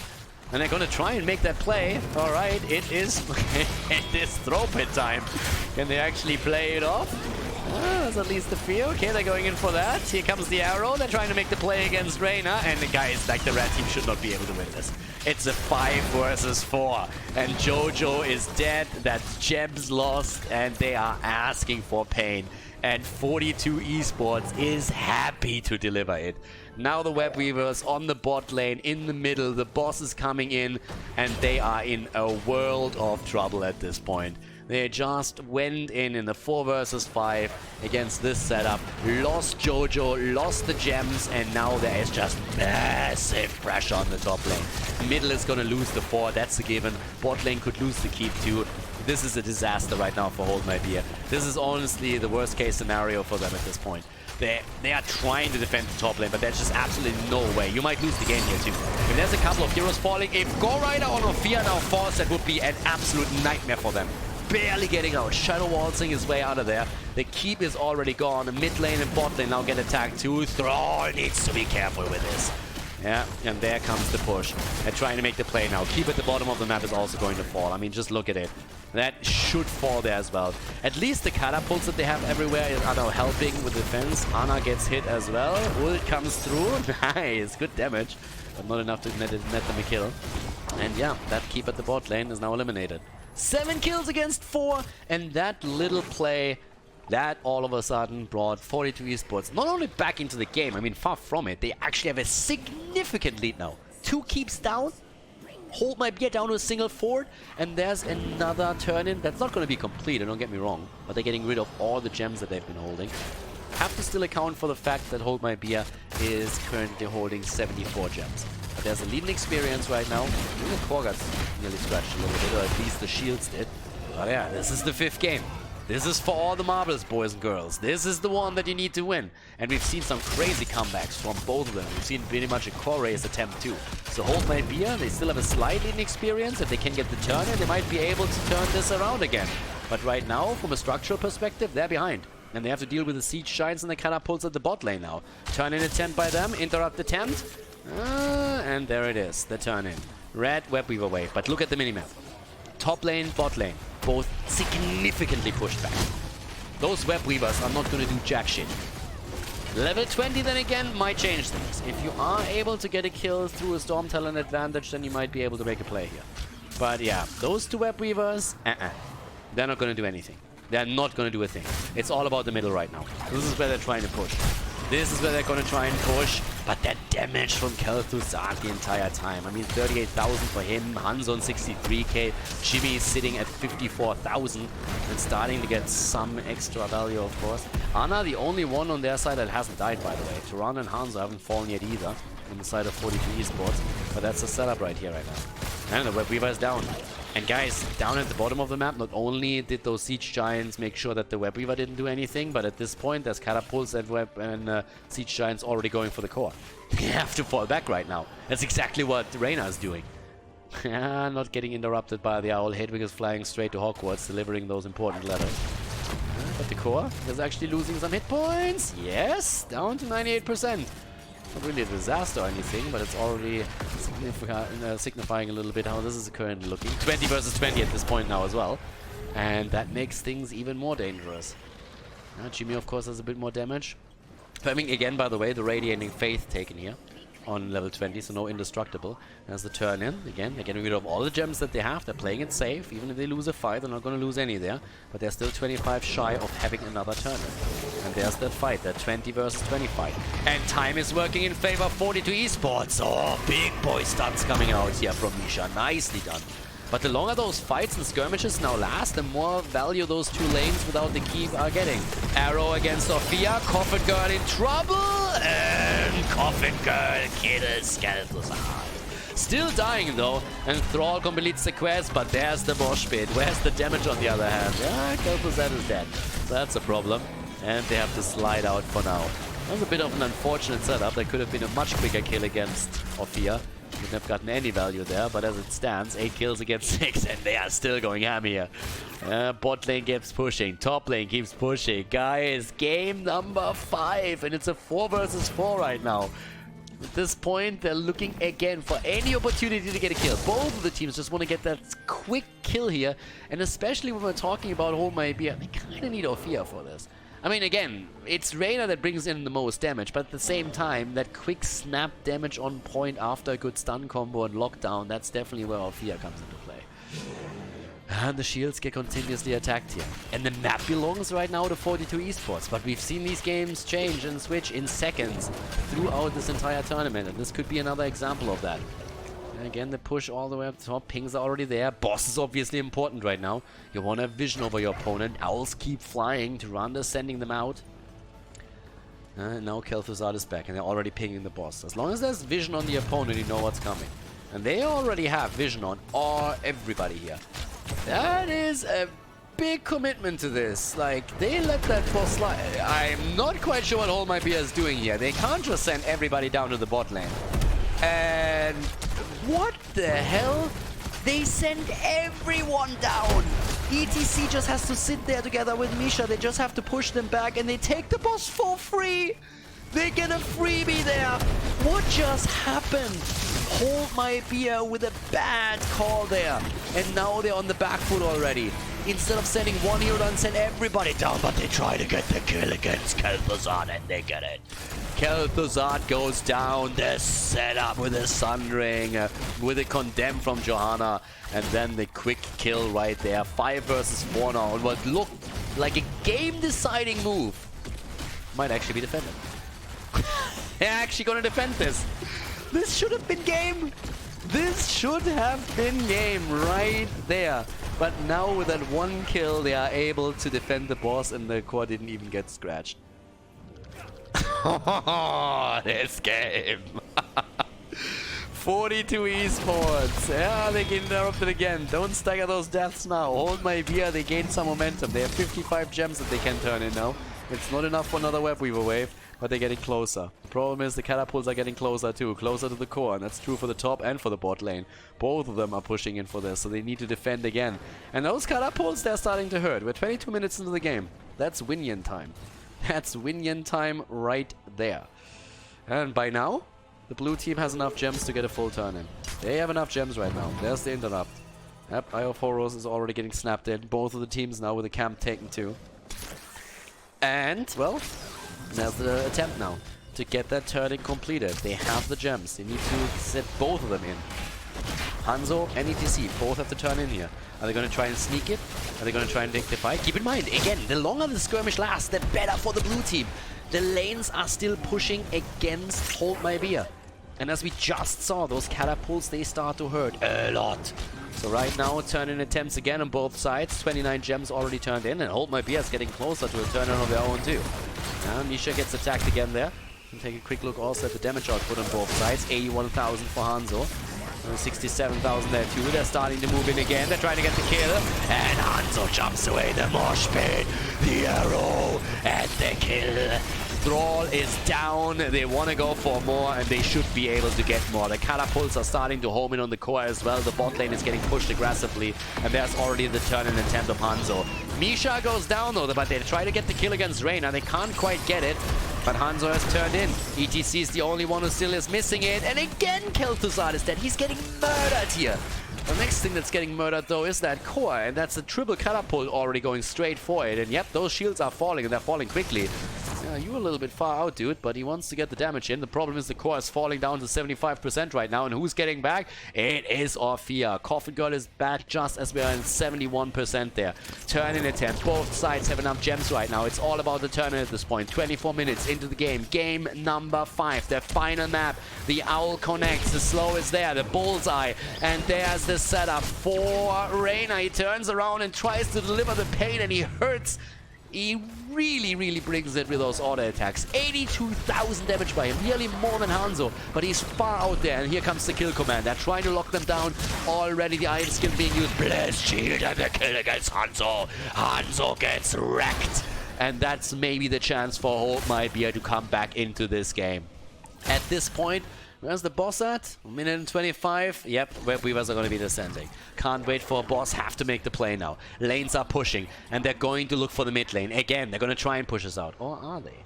They go down to the bottom. They wait for the Web Weavers. They take down another wave, but that's the chance now for Hold My Beer. Who's going to win this grand final?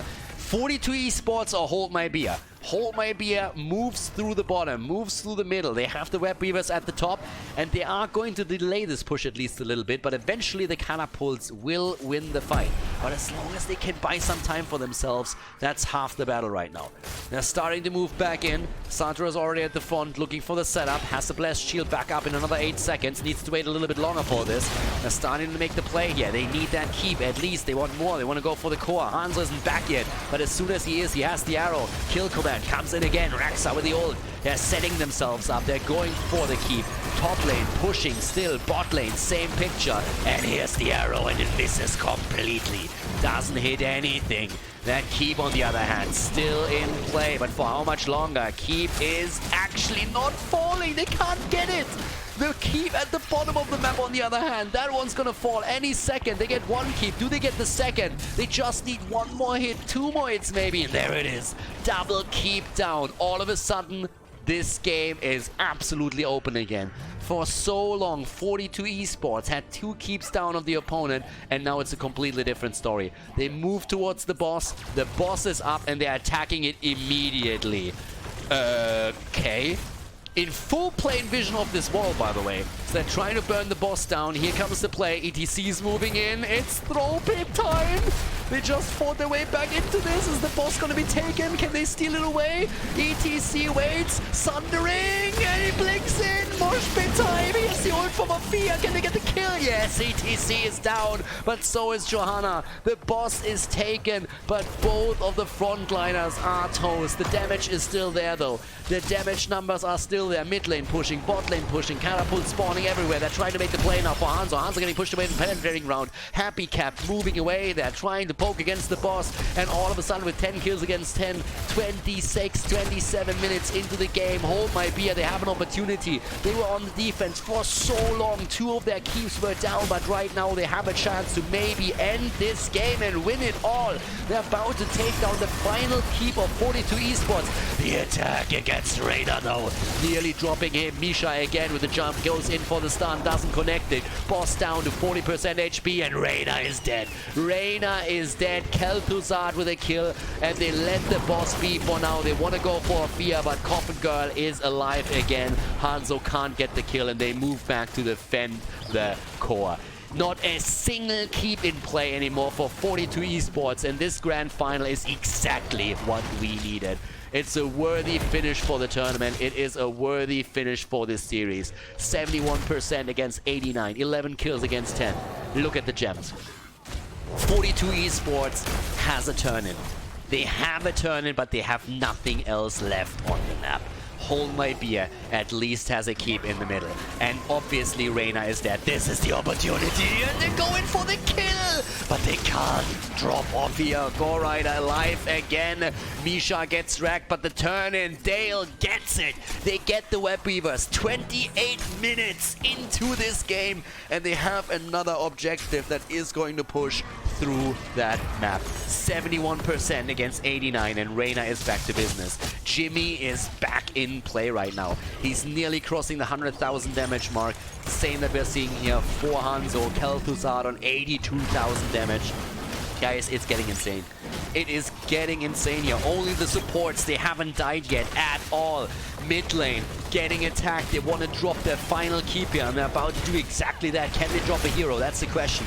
If 1 or 2 heroes of Hold My Beer fall right now, then this is over. This would be over immediately. It comes down to a final fight here. The keep defended for the time being, and they're actually moving away from this. They're actually moving away from it right now. Try to focus onto the top lane a little bit more. They look for kill opportunities. They haven't gotten the keep. The keep is still there. The keep is still ready. Catapults are pushing in, and they're aggressive right now. They want to get the action. The arrow against 3, and the double kill. The double kill in the mosh pit. They go for Fear, they go for Ginny, and they try to get more the focus on the Jojo. She's dead as well. The triple kill, and that should be game. That has to be game. That will be game.